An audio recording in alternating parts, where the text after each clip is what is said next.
Welcome to Talking Giants player profiles and projections.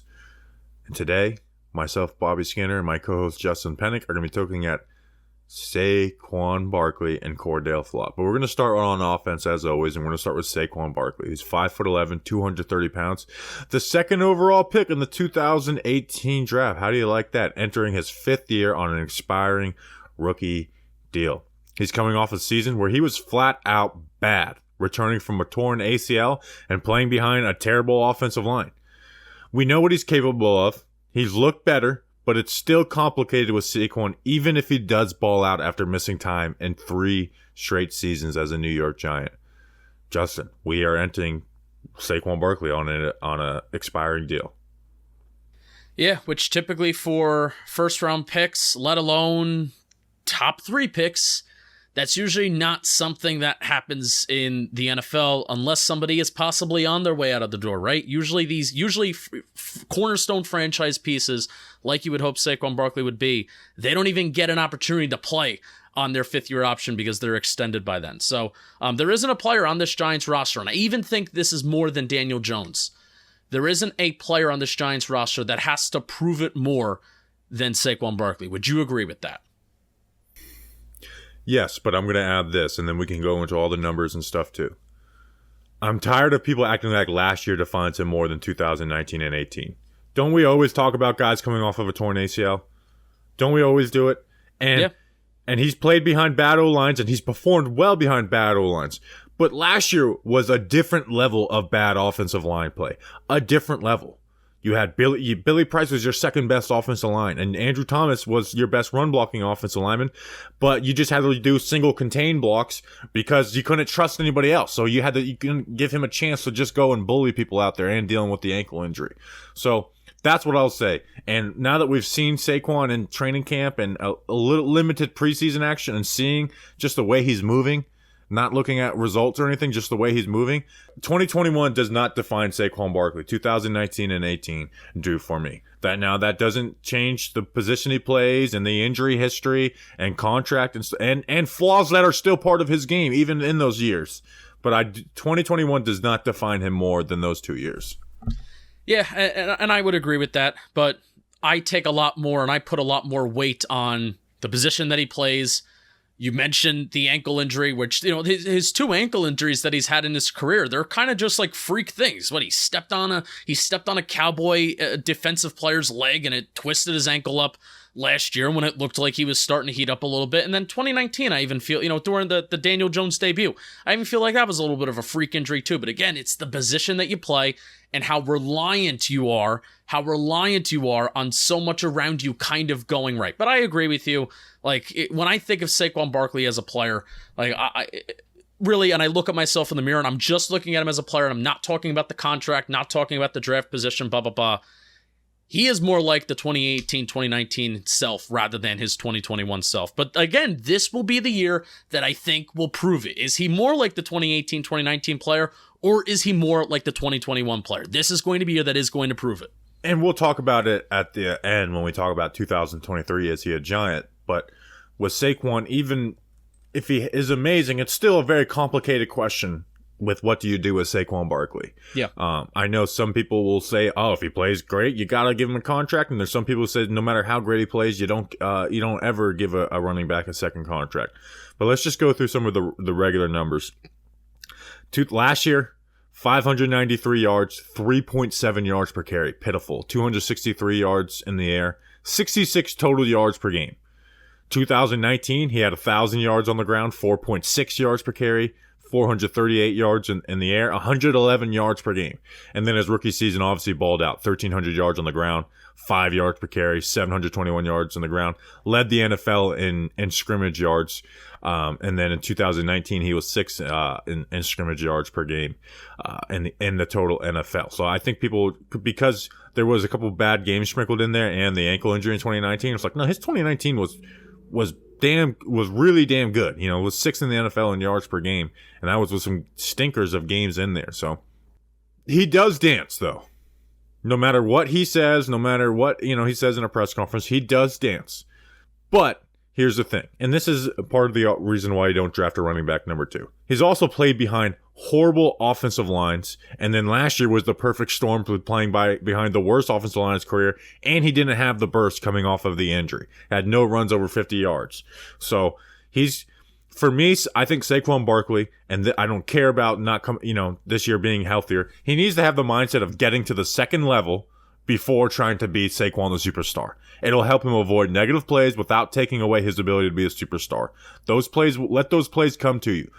I feel like the coaching staff has to beat into his head that you make your plays once you get to the second level, but stop trying to make them, 2-3 yards behind the line of scrimmage.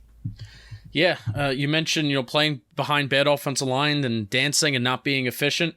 I'm just taking a look at Matt Breida's Pro Football Reference page, the advanced section, and when he was with the San Francisco 49ers, the yards before contact per attempt are 3.2 and 3.3 yards. That's really good, right? Yards before contact per rushing attempt for Saquon Barkley throughout his entire career. 2.2 in 2018. 2019, 1.8. 2021, 1.9. That's really, really bad. That is not a running back that is being set up by success. And why it's even more impressive in 2019, the lowest total yards before contact per rushing attempt with 1.8.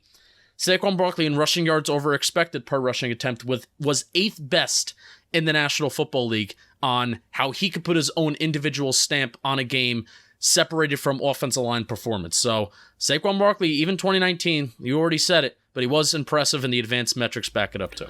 And he added wins for the Giants team. Now, they didn't win enough games, and again, I will say this 20 times, it doesn't make the draft pick right, but he did add wins to the New York Giants. Just a couple games off the top of my head. That Bears game, they don't win the game if he doesn't play, if he's not Saquon Barkley. Even any time they played Washington in 2018 and 2019, he was the reason. Yeah, like the 2019 game, they don't win the second one. They don't win that game against them. Now, the Giants have sucked, and they haven't had enough wins.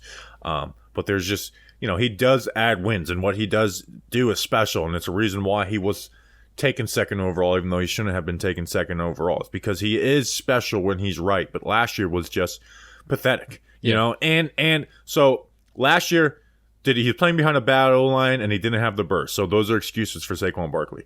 But he also showed his flaws off so much more. I mean, he danced, and there was times where he got to the second level too, and it was just like, dude, run forward. Like, he would just stop. And it's like, man, you could get 6 more yards, and you're getting 1 because you think that you can do what you did of old. So it just showed off his flaws. And again, that's why I think now that he's healthy and playing behind probably the best run blocking O-line, if everyone stays healthy, that's like, dude, get to the second level. Get to the second level, and I'm telling you, these big plays, let it be off your speed and one cut on a safety. That's when you're gonna, have these house calls that you had your first couple of years, because they're gonna make it easier for you. Yeah. You mentioned big plays. Saquon Barkley, explosive run rate by year. And again, explosive runs. I consider explosive runs to be 10-plus yards. Rushing attempts of 10 or more yards, I count as explosive. So 2018 and 2019 at 12%. I think that's kind of crazy impressive considering the volume that you get. So that's more than 1 out of every 10 rushing attempt that he got in 2018 and 2019. It went for more than 10 yards. That's like a few times a game, if you get 20 carries, right? 2021, cut in half, 6%. The thing that made Saquon Barkley in 2018 and 2019, the player that we know and love, was absolutely just cut in half, 6% explosive run rate last year. Yeah, and that showed up in just total yards too. Like 66 total yards per game. That's including the receiving game, where he had a couple of big plays in the receiving game last year. But his yards per carry went from 5 and 4.6 down to 3.7. Like 3.7 isn't just bad for Saquon Barkley. It's bad for every single running back in the NFL. Like, that's pitiful. That is pitiful to average 3.7 yards per carry. And again, I know he's coming off his injury and playing behind a bad O-line, but he should have played better than that last year. He should have adjusted to what his body was letting him do and adjusted and played more like Devontae Booker did. And it would have set him up for some easier big plays than he got. But I will say, so I said he's averaged 4.6 and 5 yards per carry in 2018 and 2019. When was the last time a New York Giants running back with over 50 carries averaged even 4.5 yards per carry? Ooh, I feel like Orland's Darkwa did, but you're gonna throw a wrench in this with 4.5, right? I'm gonna say Sugar. This has to go back to. I'm gonna say Derek Ward. He did, but him, Ahmad Bradshaw, and David Wilson all did in 2012. David Wilson. So 2012, and he did that twice behind bad offensive lines that were featuring Spencer Pulley and Jamon Brown and Nate Solder and Mike Remmers and Will Hernandez and John Halapio. That's what he was able to do behind those bad offensive lines. Do you have anything with this running the ball stuff, or do you want to talk about him as a receiver a little bit? No, I do. I have one more thing on him running the ball. And again, what I try and do when I evaluate running backs is separate from offensive line performance and what are you doing to elevate the game. And the metric that I'm going to be keeping track of every single week is broken tackles. He could not break a tackle last year to save his life. 2018, 2019, that's what he was known for. So rushing attempts per broken tackle. 2018, it was 8.7 rushing attempts per broken tackle. 2019, 13.6, a little bit worse. He was struggling with some injuries. 2021, coming off that ACL, 40.5. 40.5 rushing attempts per broken tackle. That is not good. Again, that's not who Saquon Barkley is. And again, this year will be essentially one every 2 games. It will be such a huge test to see how good of a running back, or if he's back to that 2018, 2019 form, on if he can break a tackle, because flat out, he just could not do it last year. That's both in the receiving game and the rushing game. In the receiving game, I think he's going to be used as a receiver. More in the 2019 sense than the 2018 sense, where he was just a check down guy. I think in 2019 he was used as, I think the way he was used was good, but there wasn't as much effort into getting him the ball as a receiver was there. But I think there's going to be a more concerted role for him in the receiving game, and I think to play to Daniel Jones' strengths compared to Eli Manning's, I think the checkdowns are going to be more centered in the middle of the field. For Daniel Jones compared to those swing passes that Eli Manning would get to quickly. I have a question for you. Do you consider, like the Jashawn Corbin, for example, that 4th down attempt that he got against the Jets, the swing pass on the left, do you consider that like a check down, or do you consider that actually using a guy like Saquon, using a running back in the receiving game? That specific play is using him in the receiving game. That's a wheel. That's something that Pat Shurmur left. Like, remember that drop pass it was against the Bears. Yeah. That was that play. It's just meshed with the running back wheel. So that is not a check down. But some of the Antonio Williams catches in week 2 of the preseason, those are some of the check downs that Saquon Barkley are going to catch. Right. Like in the middle of the field or through the middle and out flare routes, where it's a lot easier read than just IDing exactly what the defense is doing and getting to the swing pass. This is a no-shit Sherlock, but I want a combination of 2018 and 2019. Like, I don't need Saquon Barkley's average depth of target in the receiving game to be like anything crazy like Alvin Kamara. We always use Alvin Kamara as like the example of how to use a running back in the receiving game. I think his best year, his average depth of target was like 0.8. And that was, whoa, look at the Saints using Alvin Kamara in the receiving game. His average depth of target was still like 1 yard. So if Saquon Barkley ends the year and his average depth of target's like half a yard, cool with that. Hopefully it's not a negative number, because that means that you're really being used as this check down option. But I want a combination of 2019 and 2018. Maybe not as much volume as 2018, because that was an insane amount of volume. What do you have, 90 something? How many catches did he have? 2018, he had 91 catches. 91 catches. So that was right on the top of my head. Good for me. So I want a combination of those 2 years. Doing a little projection, I think he's going to go off this year. This O-line run block's better. He's got his burst. Hopefully he doesn't have an injury for a 4th straight year, but he just looks like he's ready to go off, and not because of him talking about, I'm gonna show everybody wrong, prove everybody wrong. It's just like, dude, there's a passing game that's going to be respected, even if it's not dangerous, but it'll be more respected than past years. He's coming off of the second year off of that injury, and they're just going to block better for him. Like, God forbid we have last year where everyone gets hurt in front of him, but it just really does look like he's hitting the hole hard. because holes are there for him, and it helps take away his issue with dancing. I really do think he's going to go off this year. You think he's going to go off volume-wise, like total yards, touchdowns, or do you think it's going to be go off like efficiency-wise? Because I can do the math. I can do the math right now. 261 divided by 16 is 16 rushing attempts. 217 divided by, I'm going to say 12 games in 2019 since he immediately got 13. Hurt in that Tampa Bay game. No, he immediately got hurt, so 12. So that's 18 rushing attempts per game. 16 and 18 that he got his first 2 years respectively. I don't think he's getting that many rushing attempts game in, game out. But I think he's going to get more. I think he's going to average like 115, 120 yards per game. Which is in the middle of 2018 and 19. Yes. So receiving and rushing. Yes, receiving and rushing. Okay. Which 2019 was 111 yards per game, where he wasn't used a ton in the receiving game, and then where he was used a ton in the receiving game, but not a ton of yards in 127 yards per game. Yeah. So I think he's going to get 15 to 16, 15 to, I think he's going to get like 15 to 18 carries a game. There'll be some where he gets a little more, but I think he's set to go off, and people will be like, oh yeah, Saquon is this. He's not what he was last year.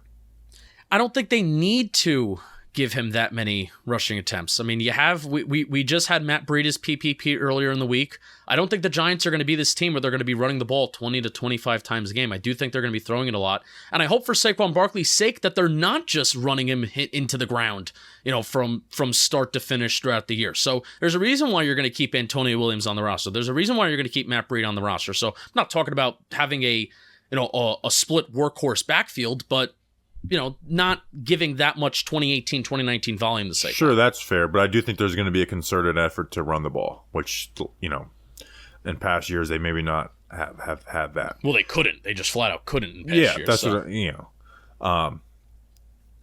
do you think he's the Giant in 2023?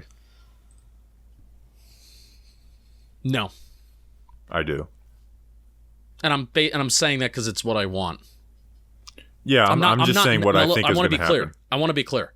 I'm not rooting for Saquon Barkley by me saying I don't want him to be a Giant. I just am in the boat of I just don't want to give. I don't want to give a running back any kind of long-term deal. Now, there's nuance to it, right? The Joe Mixon deal is fun and cool, but I think Saquon Barkley is going to have a good statistical season this year, and I think he should do everything that he can in his power to go and get the bag. I just don't want the Giants to be the ones to give it out. Well, here's where I'm at is if he has a really good year, the Giants have to be firm in this, and that is being willing to let Saquon Barkley walk and not franchise. Maybe you could franchise tag him. That could be a possibility because they are in good cap health. And maybe do a Steelers thing where it's like we're just going to franchise tag Le'Veon Bell until we don't want Le'Veon Bell anymore, or we're just not going to. Which would be ruthless. That worked out great because he sucked, Yeah, which would be ruthless, but it's part of the business. But we also have to factor in that Saquon is essentially the face of the franchise, and that matters to John Mara. It does have pressure on Joe Schoen, and I think it'll be the biggest test of how much influence does John Mara have on you. Will be what happens with Saquon Barkley. But if he does ball out this year, you can't give him anything like the Kamara, the Christian McCaffrey type contracts. You can't go anywhere near there. He has not been healthy enough. He has not been consistent enough to do that. You can't do that. But I do think there's a way you can get to something that's reasonable where it's a front-loaded contract for Saquon Barkley. I think the league has balanced each other out. And this is actually something that Sal from Queens, I think that's that's something around the Twitter username. I was on a Twitter space with him a couple weeks ago, and he was saying how the league has went from learning that you shouldn't give out running backs, big contracts to running backs, like the Cowboys did with Zeke and Kamara and McCaffrey and stuff like that, to now we're giving out just huge, gigantic contract to wide receivers. So the pendulum has swung just from one side to the other. So I think the league is starting to learn, and I think running backs, maybe the agents and stuff, they're starting to maybe understand that you're not going to get the monster money. If your contract's up, you're not going to be getting the biggest running back contract. So there's definitely nuance to the Saquon conversation, but what first has to happen is he's got to go out there, he's got to be healthy, he's got to play well, and then we can have that discussion. And here's the way the Giants should approach it, because again, Saquon can be, he's been amazing in his career besides last year. You have to approach it with, this is what we're offering. If you don't like it, walk. And maybe, and I mentioned franchise tag, maybe being like, no, we're not franchise tagging you. This is what we're offering you. You were drafted to be a Giant. Do you want to be a Giant? Or do you want to go and test to see what the market is for a running back who's been injured a lot? Like, I feel like you hit him with something that makes sense for the New York Giants, and be like, this is it, or goodbye, good luck with the Arizona Cardinals. Yeah. So. Oh, here's this too. Now we've already had a very long PPP. That's fine though. But Giants are bad. Saquon's having a good year. Trade him. Is that something that you're open to? For a 3rd round pick. I just feel like if they want a 3rd round pick, yeah, probably. Okay. Yeah. And especially if they don't plan on bringing him back, which could, hey, Joe Shane could not be planning on bringing Saquon back, even though I think he does. I think he's hoping that Saquon plays well to it. Yeah. And bringing him back. So, but I also I don't know. You don't wait till a guy's expiring contract trade deadline for a running back who's had injury issues to trade him. I just don't know if that market's going to be there worth anything for Saquon. So. Yeah. All right. Let's hear from Bareburger after that Saquon, that 21 minutes on Saquon Barkley. Woof. I think this is going to be a record for the longest PPP ever. How do you like that? Bareburger's part of it. And they got something for everyone? Yeah. They even got something for you. Yes, you. Whether you're excited about Saquon Barkley, whether you're really pissed off at me at how I feel about Saquon Barkley, well, screw you. I'm going to go to Bareburger and eat out my feelings, and you can do that too. They're a burger joint. They're not the type to be bogged down by the labels. Whether you're 100% vegan or you think Saquon Barkley isn't going to ball out this year, Bareburger won't judge. There's only one dietary restriction you'll be limited to, and that's food that is made to taste great. They have the best happy hour in New York City, 12 p.m. to 7 p.m., Monday to Friday. You know about their elk burgers, ostrich burgers, bison burgers. I have until the Daniel Jones PPP. I have to try the ostrich burger to let you know how it is. Bareburger Kitchen Bar, 12 p.m. to 4 p.m. Monday to Friday. They have a lunch special, $14.95, all served with fries. I want you to click the link in our description to find yourself at your favorite new happy hour spot, burger joint, and lunch in Bareburger Kitchen and Bar. Connecticut, New York, New Jersey, all over the place. In the tri-state area. Let's do our last defensive player of the 2022 PPP season, and that is LSU cornerback Cordell Flott, drafted by the Giants in the late 3rd round this past year. 6 foot, 175 pounds, small guy, 30 and 1/8 inch arms. Had 1 interception for LSU last year.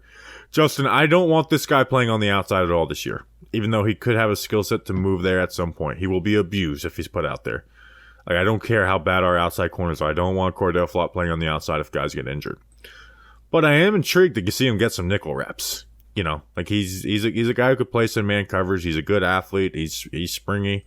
I am intrigued to see him get some nickel reps at some point this season.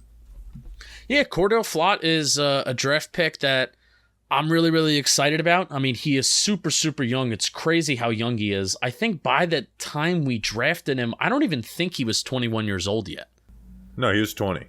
He's 20, so he's not even 21 years old yet. And that is the theme of this draft class, is finding young guys to see how this coaching staff can develop them. I trust Jerome Henderson to develop these guys. He's a guy that's willing to get his nose dirty. He's an aggressive player.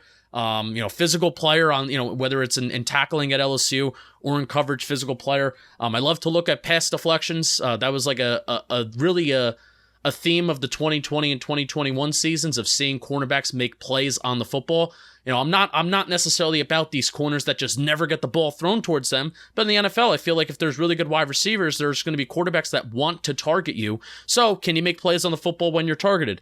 4 passes deflected in each of the last 3 years. However, 2021 was the first year he logged over 500 snaps. He is not an experienced player. He is a young player, and I agree with you. He kind of needs some time to sit on the bench, mature, bulk up, get some mental reps, and see what kind of player we can have eventually. Yeah, he's just not ready. He's a long, skinny, fast athlete that just needs some work, and that's at nickel or outside. Played nickel at LSU for the most part. He had some deep safety reps But what gets 21. you excited about him is that he is long, and his speed is really good, and he has like really good change of direction speed, and he explodes out of his back pedal. You know, like he sticks it in the hip and recovers well to like get in the catch space. You know, so you see some like good traits there. Now traits do not always translate. They do not, especially with this cornerback position where there's so much to it, and it's hard to be good at this cornerback's position in the NFL, especially as a rookie. You know, and he doesn't have much press experience. You know, Wink Martindale is looking for guys that are going to face press. And like Aaron Robinson, he struggles at the release. Like he loses leverage, he'll overextend, and that's how in man coverage you lose, is losing at the release. Like you're not going to be able to recover all the time. You know, you lose at the release in zone, it's not the worst thing in the world. In man coverage, you lose at the release, you get beat, and you get beat bad. And he can get thrown off by like a good route running wide receiver who can sell. You know, say he's running a dig, he can sell a post and then turn it into a dig. You know, like that really that really throws him off. So he's got a lot of growing to do, and I hope he's not forced onto the field this year. Even though, like I said, I want to see him get some reps in the nickel, though. Like I want to see him get a few there. There's not as much the responsibility of playing that outside role, so I do want to see him get some reps on the inside versus slot wide receivers. I have Cordell Flott stats for you. 23 completions on 45 targets last year, 51.1% completion rate allowed, 249 yards, 2 touchdowns, 1 interception allowed. He was top 50 in the nation in man coverage snaps. Now, not a lot of you mentioned not a lot of press man experience, but I don't think slot corners were necessarily, I don't know if they're asked to play a lot in press man coverage. 357 snaps in the slot last year, 178 snaps outside, 42 snaps in the box, and you mentioned some deep safety experience, 21 deep snaps. Also something about him, he's extremely involved with the run game. Plays with good energy, like every rep. I know he missed that tackle in the last preseason game we watched, but like he's very involved in the run game. So what do you think happens with Cordell Flott this year? Do you think there's any way he just like, they're like, you know what, we're starting him over Darnay Holmes? I low-key think one of our corners is going to get hurt and he's going to play. I'm saying if they don't, what do you think happens? if they don't, I hope he splits time with Darnay here and there. If we're not playing a slot corner that's super nuanced, and you know we're game planning for an opponent like week 1, for example. I don't know if the Titans, I don't know who they're putting in the slot necessarily, but I think that would be a good time to maybe get Cordell Flott out there and, you know, get him some reps in inconsequential situations. But if we're playing a team with a really good slot wide receiver, let's let some of the veterans cover it up. Yeah, give him a chance to grow, sprinkle in some playing time, and that's what we want out of Cordell Flott. You got anything else on Flott before we roll? No. Excited for Cordell Flott, and hopefully he isn't in the situation that I literally just said as a worst-case scenario, as one of our top 2 corners gets hurt. Oh, he will. And people will, and he'll be hated. So just get ready for that. That's going to happen. Get ready for that. So, all right, we appreciate you guys. We'll be back for our last PPP tomorrow. The quarterback, Daniel Jones. Sir Danny Dimes. Will it be his last PPP as a New York Giant? Tune in to find out. We appreciate you guys. We'll see you tomorrow. Until then, let's go Big Blue.